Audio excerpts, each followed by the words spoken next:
So yun nga guys, ito na naman po ang inyong OFW na si Ken Allen din na nagtatrabaho dito sa Singapore. Kami nga po ay namasyal dito sa Vivo City. Yung taas po ng Vivo City is merong decoration na Hello Kitty. Kaya kung makikita nyo ay napakaganda ng dekorasyon nila. Sa mga hindi pa po nakapunta ay puntahan nyo po itong Hello Kitty na ito.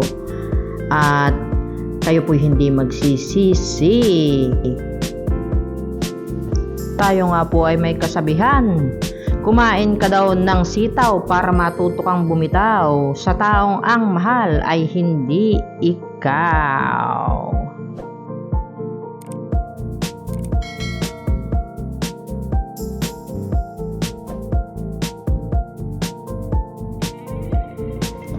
Ayun nga po guys, sana nagustuhan nyo ang ating small vlog. At sa mga hindi pa po nakasubscribe sa channel ko, please subscribe Ken Allen D.